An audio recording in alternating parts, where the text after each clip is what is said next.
Hello Bournemouth fans and welcome to Cherries Red Army YouTube channel, and in this latest video we'll be lucky enough to talk to a former AFC Bournemouth player. We'll take a look at his career and we'll also get his thoughts on AFC Bournemouth in their recent history. I've also got a couple of Cherries Red Army contributors with me as well. John, how are you doing? Looking forward to interviewing the next AFC Bournemouth player? Yeah, hopefully be one of many to come, but delighted to have the chance to talk to a former AFC Bournemouth player. It'd be fantastic. Dan, we all think we know it all sometimes as fans, but it's really an opportunity to talk to an actual professional footballer is something that you don't always get every day. No, definitely. I'm really looking forward to it. I don't think I've ever done a proper interview before, so this will be a first for me. So yeah, looking forward to it. Okay, and we want your interaction in the chat as well as the video goes on. Let us know your thoughts. And we also want you to subscribe. We're getting so close to our next milestone, so hit that subscribe button and notification bell, because that'll let you know when new content is out. And if you like this video, give it a thumbs up. But let's get our AFC Bournemouth guest on. He played between the years of 2007 to 2015, over 50 caps, and I believe 2 goals. Let's get Joe Partington on.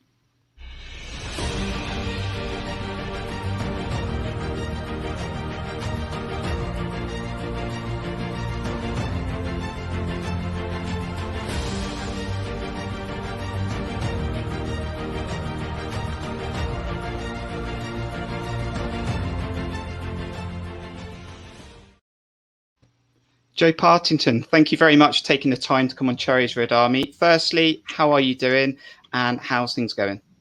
Guys, good to see you. Thank you very much for having me. I really appreciate it. I'm good. Yeah, I'm very well. Thank you. Nice to be here.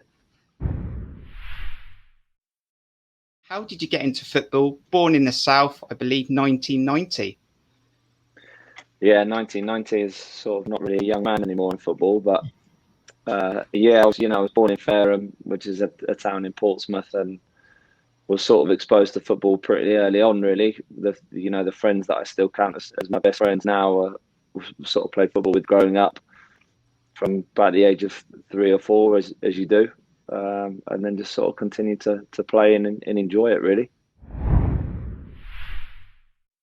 Started off your youth career in Portsmouth, growing up in the area.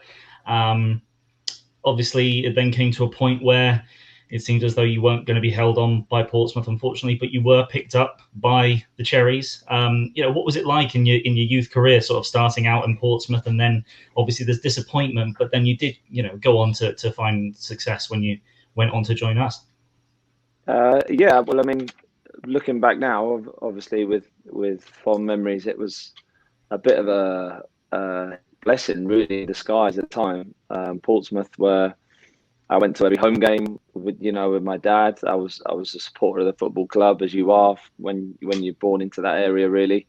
All the guys I played with in the youth team were keen supporters as well. So it meant quite a lot to all of us, really, to be a part of that youth team. And when I was told at 15 that I was no longer needed by the club, it was a tough period of time for me to take, really. But Joe Roach reached out to me when I think I'd just turned 16, and I actually played for Bournemouth in a trial game against the guys that against Portsmouth, the guys that obviously I just left, and ended up, managing to do okay. Well, okay enough that Joe Roach felt like he wanted me to be part of his youth team, which at that time was sort of a connection with Brockenhouse College. So I would go on to obviously to study some sort of sports diploma at Brockenhouse College, and combine that with playing for Bournemouth in the youth team, and that was the best opportunity that really came my way at that time, because I arguably couldn't possibly have had the somewhat career that I have had if that never really happened. So in hindsight at the time, I probably saw that as being a negative, because I wanted to be a Portsmouth player like everyone else, but long term and ended up probably having to sustain a career in football, really. So all right, yeah.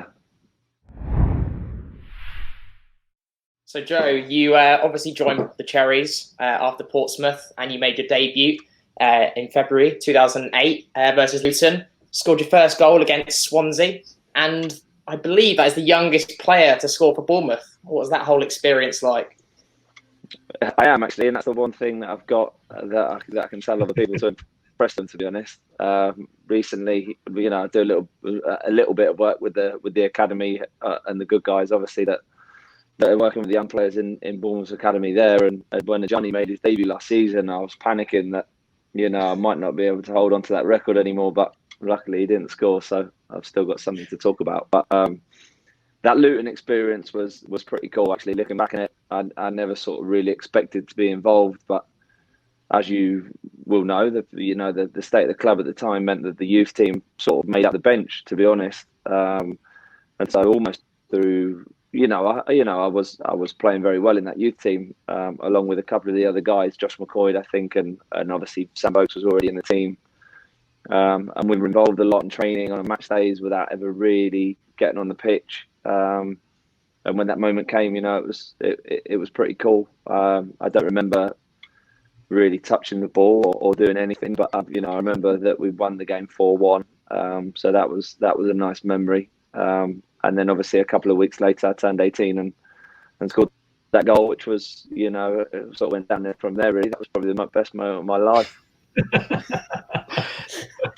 So you didn't make the wall then, Joe, but you've got that in history that 18 years and 4 days, you're the youngest goal scorer for AFC Bournemouth. Some of the managers then that you played under in that time between 2007 2015, I mean, are we talking about Kevin Bond? Was it him that gave you and Josh McCoy new contracts? Would it have been Lee Bradbury and obviously Eddie Howe as well? It was, yeah. Kevin Bond was obviously the first manager that I and Josh obviously experienced. And that was cool, was at the time, obviously I hadn't played with Eddie as a player. He had retired by the time I was sort of exposed to any sort of first team football, and he was part of the coaching staff then at the time and took all the reserve games. So I was actually exposed to his coaching and to his opinion for quite a while before he actually became the manager. And and that sort of getting that exposure of his first, I guess, steps into coaching was pretty cool for me because I got a lot of his attention, and because of that, I probably end up progressing quite quickly, certainly faster than I would have if I hadn't had his opinion. So that was cool. And obviously when Kevin Bond left and I think Jimmy Quinn obviously took over as the manager for a short period of time, I actually played quite a bit under him. I know it didn't last very long, but I was a young man and ended up sort of. I think I played. I ended up starting a game and scored on that day as well, which was sort of another good moment in my life. Really, I think we played Bury at home and I started and scored. And another minor claim to fame that I have is I started the game of the first game that Eddie Howe was manager. So that's something that that's pretty cool for me. But I was a young guy, so I didn't last too much longer in the first team. I sort of became a substitute pretty quickly after that, and obviously that was the story of us staying up, obviously with that points deduction and stuff. So that was cool to be a part of all that. But those early sort of that exposure into the first team, almost I guess through default because of the state of the club. But I think obviously between me, Josh, certainly Vokesy and some of the other guys actually in our youth team that made debuts that season, I think we certainly didn't do ourselves any injustice by being involved and sort of added value as and where we could, really.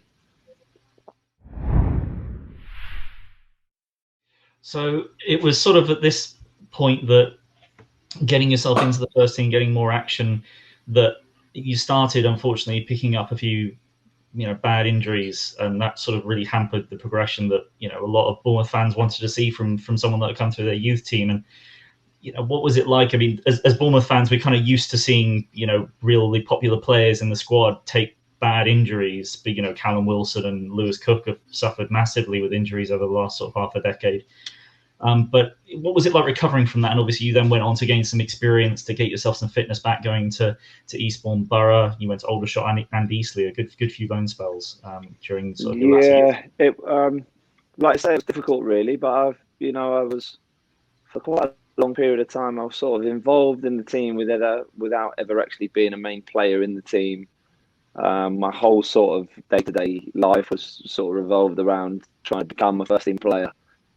And those injuries ended up obviously just setting back that sort of ambition to do that. Really, the teams pretty much from when Eddie took over, the teams that I was involved in and sort of around were all really successful teams. Like the team obviously stayed up one year, which was an incredible achievement. Got promoted the next year after that in League One. I think they weren't far off being promoted again. We're in the playoffs, so it was really difficult. Obviously, you know, I sort of felt within myself I could obviously contribute to positive results for the club, but every player that was playing in my position more or less ended up moving on to either stay in the team and progress with the club, or to move on. I think there was a whole team, actually, almost all of the players went and signed for teams in the Championship. So the level of the guys around me was just so high. So in terms of for my career, that was probably a bonus for me that I was surrounded by such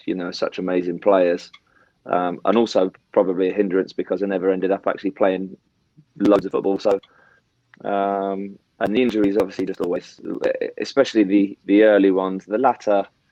When I think obviously the Bournemouth were in the Championship, I sustained probably my worst injuries, but I would most likely not have been involved anyway.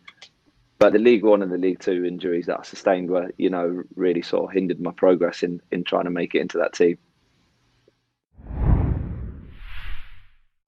So obviously we've just had the Euros. England's coming so close in the final. What are your thoughts on that? And also, if we are correct in saying you at youth level, you played for Wales. How far did that progress? Did you get quite close to the first team, or? I wasn't far off from the first team actually. I played from the under-16s to the under-21s, which was cool. I played quite a lot of football at sort of that youth international level.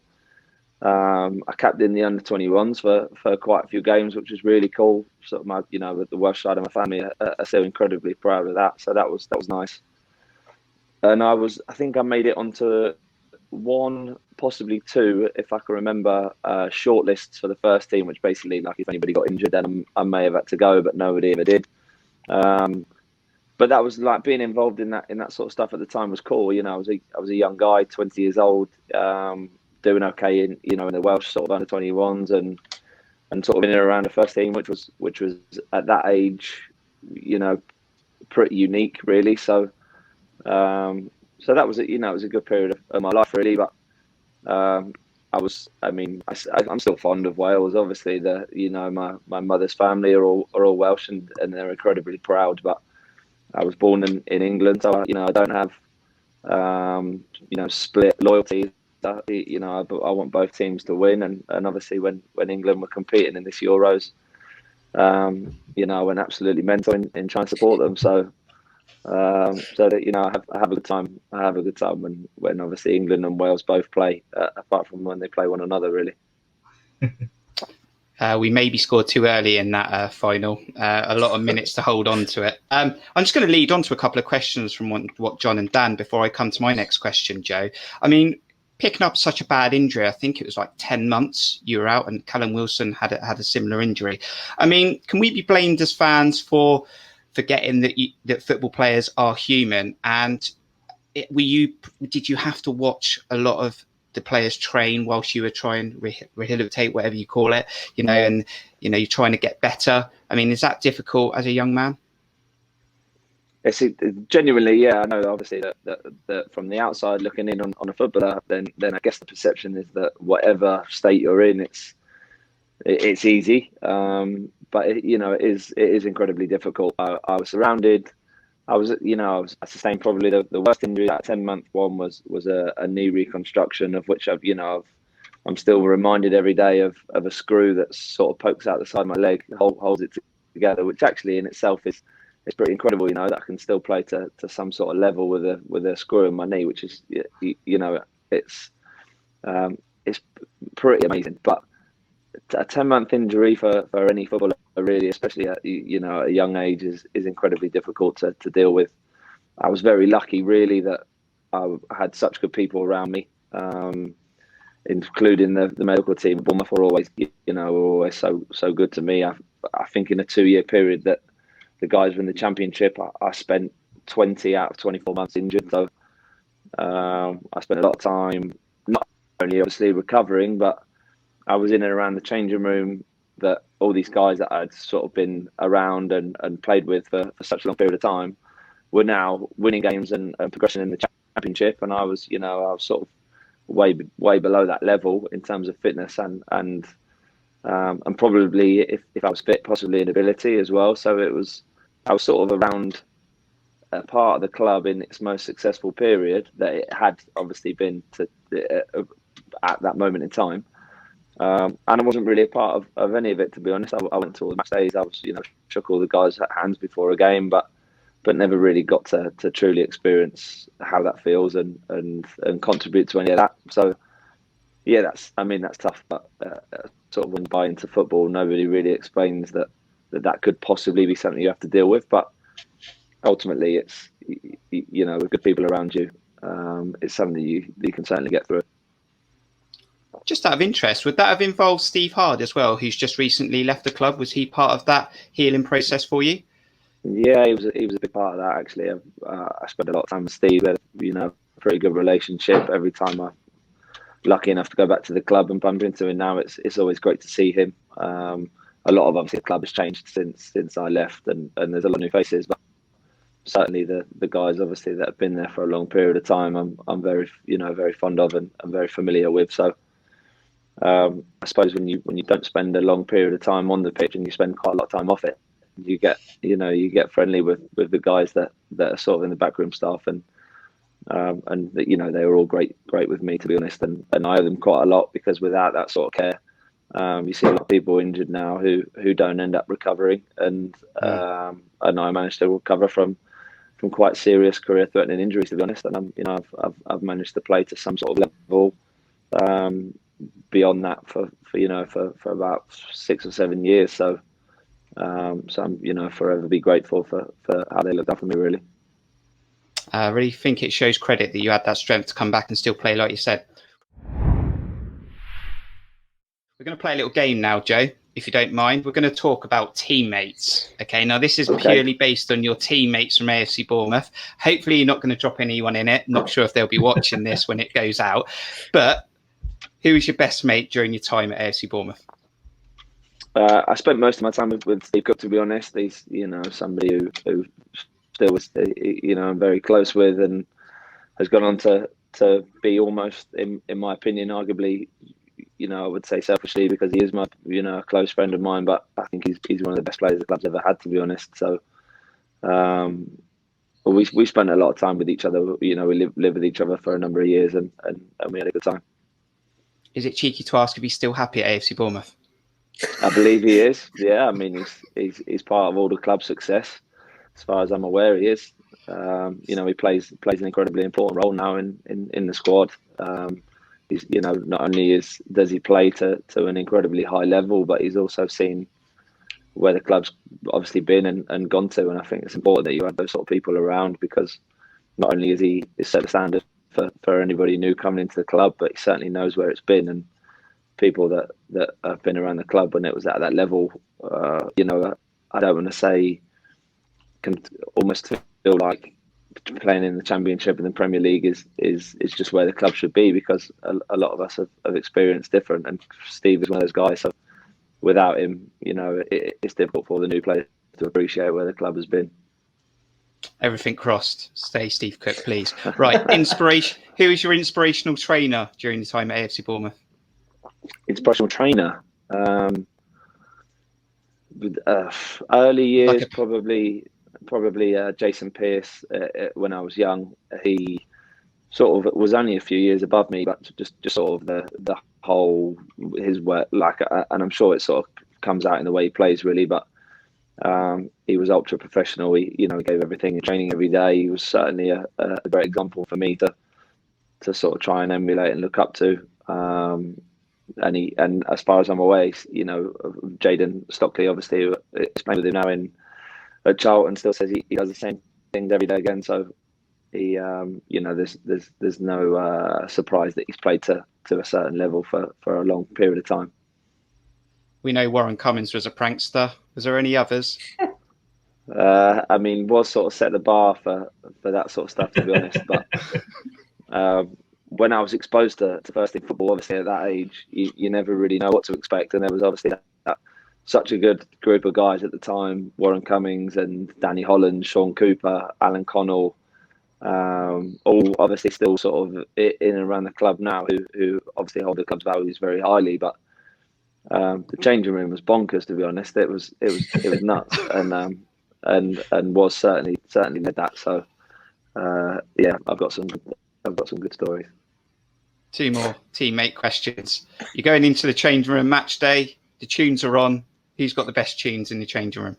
The best tunes. I always quite like Simon Francis's playlist, to be honest. It was, he had sort of stepped in and always put his phone on the playlist for a long period of time. Obviously, that I was there with him, and always quite enjoyed his taste of music. Yeah. What genre was it? Can you remember? A bit of everything, to be honest. But generic modern day changing rooms are full of rap music and hip hop and R&B, and that's not really what I'm about, to be honest. So the sort of like a bit of old indie, old school rock vibe, and Frano used to sort of play that. So I was a fan whenever he got the opportunity to. And you got the 3 points on the Saturday. You got the win, and you went on a night out with the lads who had the worst dress sense. Who didn't you want to be standing next to? That's a difficult one. I'm gonna say Cookie, probably. He's not, and this is going to sound really strange. He's got the nicest clothes, but he just doesn't wear them very well. I love it. Yeah, but we'll leave it there. I'm sure if he watches this, he's not going to be too pleased with that one. No, he's got a good wardrobe. That's what matters. Yeah, he does. That's the end of the teammates' questions, John. I'm sure I'll never watch this, Joe, so I'm sure you're fine. So it's actually quite funny just to hear all the names of all the teams that even the newer Bournemouth fans are so used to coming up through from, obviously, reminds you of where they came from along with the team from League One and all the way up. So obviously you ended up leaving Bournemouth in 2015, which was a promotion celebration season. So, obviously a difficult time for you, and the club is still going up, but you ended up moving on to Eastleigh, moving down to non-league, and you ended up over those 2 years, you got 64 appearances. So, it shows a hell of a lot that with the troubles that you had, obviously it was a step down, but still going to a new club with your history, you ended up playing more games for Eastleigh in those 2 years than you had during your whole time at Bournemouth prior to that. So, it obviously would have been a difficult time at first, but obviously getting back and playing football again must have felt brilliant at that time.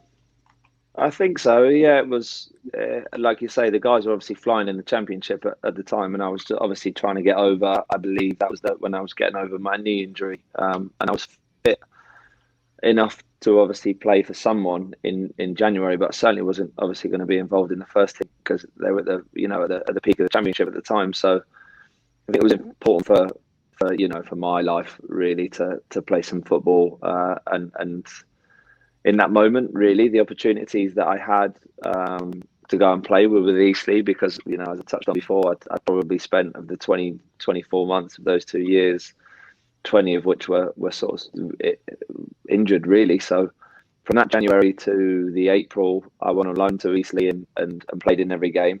And that was the first time, really, that I'd done that for years. And was genuinely really important to me, really. I was nervous about it, incredibly nervous about it, actually. I've sort of sat in a room with my girlfriend now, and the build up to that first game at Eastleigh is something that she reminds me of quite often because I was petrified of pain, really. I just worked up so much in my head that that something bad could possibly happen, or I might not play well, or I'd forgotten what it was like to be part of a match day experience and stuff. And that feeling, obviously, that I had in that loan period was really cool. We ended up, obviously, in the playoffs of the National League in that season. So to be part of something minorly successful was also nice. Sort of, I know it was a much lower level than what the guys, obviously, at Bournemouth were competing at, but it was nice to know that I could still, add value to a team at some sort of level and contribute to successful results. That was quite nice. And in that summer, you know, I had quite a lot of clubs off the back of my injuries tell me that they would like to see me go there in pre-season and go on trial and stuff like that. And that's something that obviously that you know, as a fan, I guess that you don't really see when players sign for clubs and they're coming off the back of injuries. How do they really move into a new club? And it's an incredibly difficult time really for somebody trying to show that they can still contribute and still obviously are a good player without having in the last however many months been able to show that. So Eastleigh, you know, as obviously as the guys were promoted to the Premier League, Eastleigh was the natural progression really for me to go and continue to play there and to try and work out some sort of successful career path from there, or if not, just to play really, just to play consistently and continue to feel those emotions of a match day, which sort of you know, you can't really replace. So it's quite interesting to hear that you were nervous before your debut. I suppose I had the idea that sort of footballers have this sort of attitude of like they're going to go in instantly, show everyone what's about. I suppose it's different characters, but yeah, I suppose as a professional footballer, you want to play football, and that shows the nerve, show you care. Fast forward to 2019 now, you did some coaching, if I'm right in saying, at Bournemouth, which was alongside Howe. Is that right?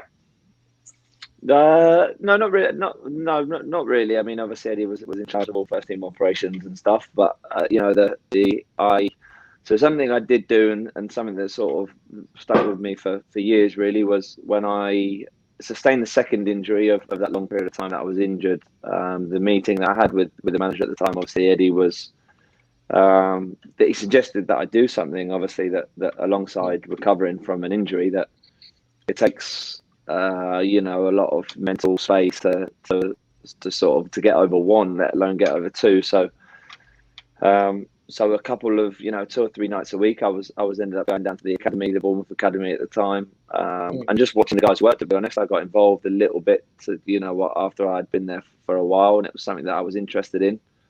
And obviously, when I'd left Eastleigh to move on to Bristol and come back, the guys in the academy obviously asked if I would go in there and have some sort of involvement. You know, it was difficult for me to be there all the time with, you know, with my football commitments, but just being involved in the academy and obviously being around really good people and really good coaches, and being able to sort of have some sort of influence on young players at Bournemouth Football Club is obviously something that was pretty important to me. So and it was really cool, and obviously still is quite cool. The academy guys do some incredible work with the young players, and being involved in that a little bit has been a lot of fun, to be honest.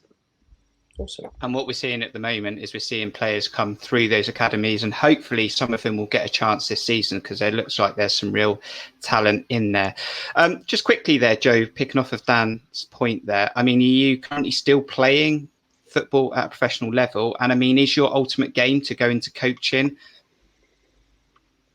I'm not sure really. The ultimate goal into coaching, it's an incredibly difficult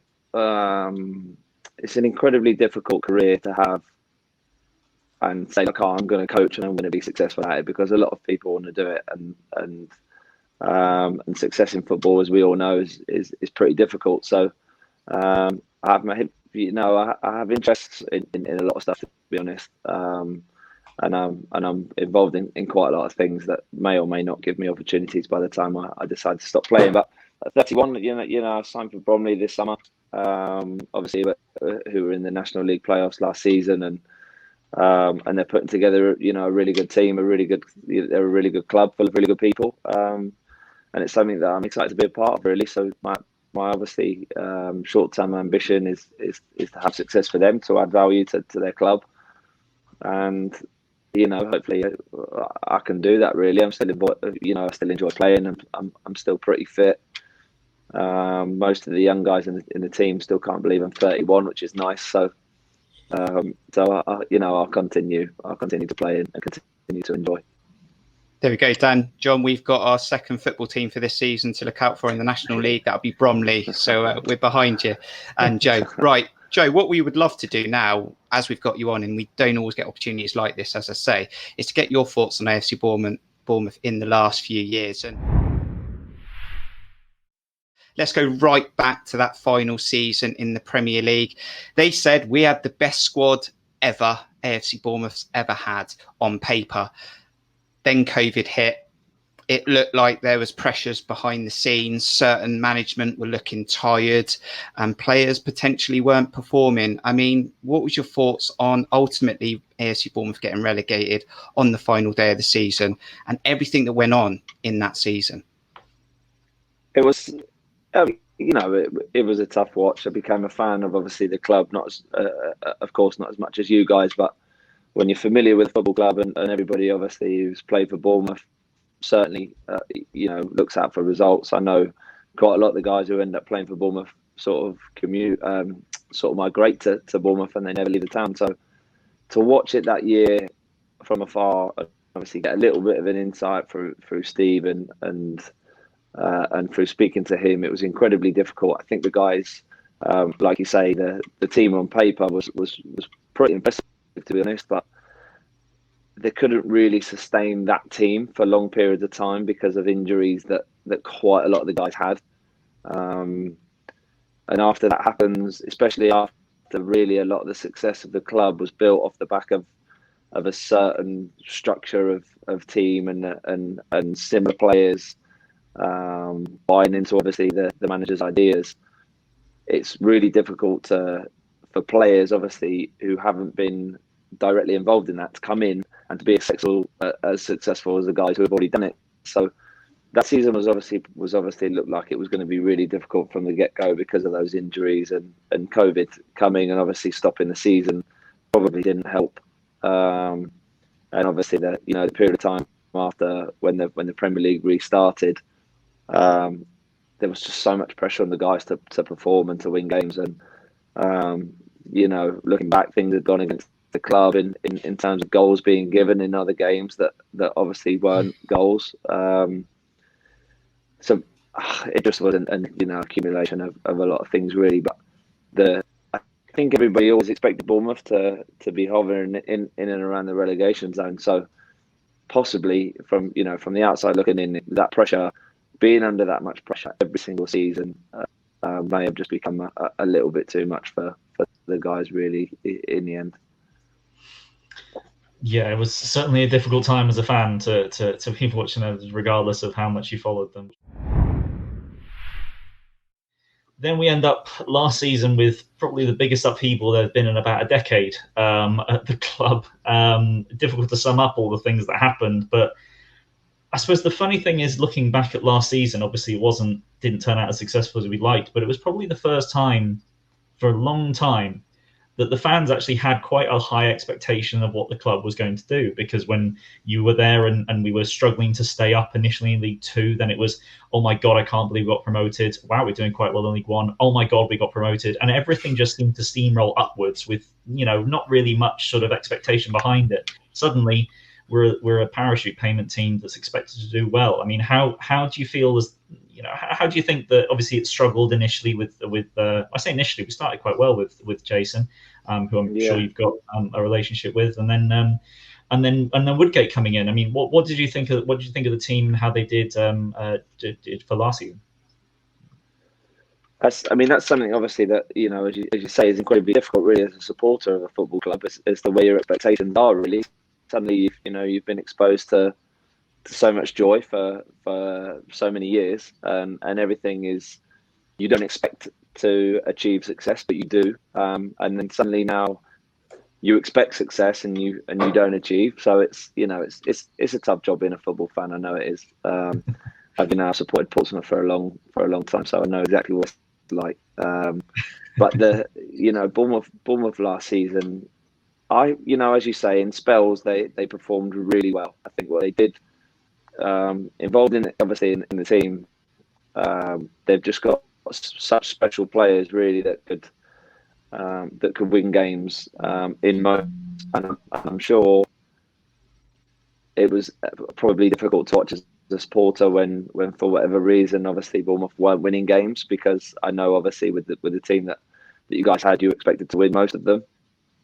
And then I think obviously in the latter part of the season, when the club started really sort of racking off wins and positive results, that there was a really positive vibe around the football club leading into those playoffs. But of course, that was sort of, especially the second game away at Brentford, just sort of ended up being what it was. And hopefully, I'm not sure, obviously, but the club, as you say, in the last 10, 11, 12 years, has anybody involved in it has almost been an extension of Eddie, and sort of holds those same, I guess, thought processes and values, and the club has all been moulded around what he wanted it to look like and what he wanted it to be, and it was incredible success off the back of that. And this is probably, like you say, the first time that there's not really any extension of him in the first team, and I guess obviously off the back of so much success, and then being relegated, it's probably quite exciting, obviously, to see where a football club has come from and is now. And just like any other club, obviously, in a period of for whatever reason, negative results, there's change, and this change could bring a lot of success. So it's quite exciting. It does feel like a new era for Bournemouth. And obviously, I know that we, as you say, will follow it more than you do nowadays. But have you got any thoughts on Scott Parker as a manager?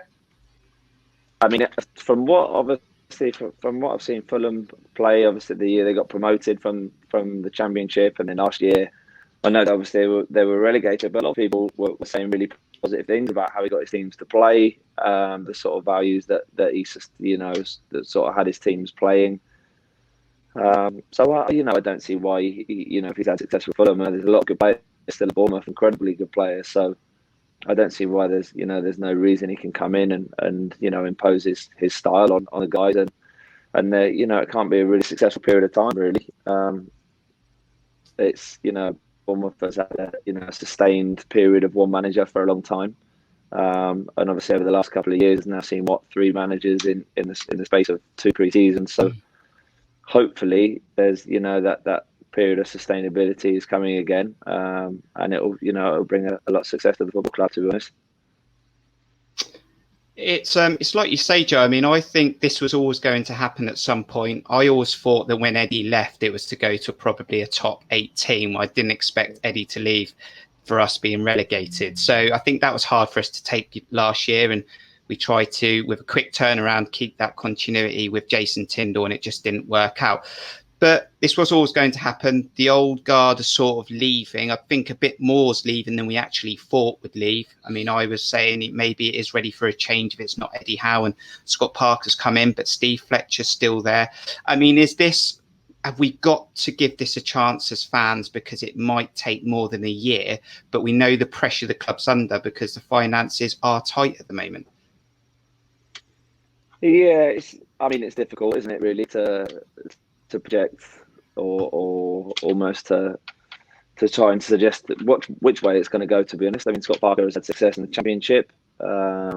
He speaks incredibly well, and obviously has sustained a really good football career. So I don't see no reason why, obviously, the club's not in for a really exciting period of time, to be honest. I know, obviously, supporters of football clubs become familiar with the same sort of faces and stuff, but football moves very quickly now, so I can't imagine it'd be too long. Obviously, when you guys obviously allowed back into the stadium now to watch the games, I can't imagine it would be too long that you don't just familiarise yourself with that team or with that manager. It's it's a pretty ruthless business, football. So you almost you buy into what you've got, to be honest, and I can see it being a really successful team that are going to hopefully be really entertaining to watch, if obviously Scott Parker's teams or anything to go off.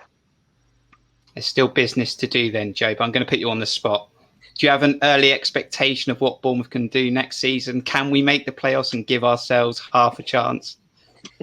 I think so. Yeah, I don't see no reason why they can't.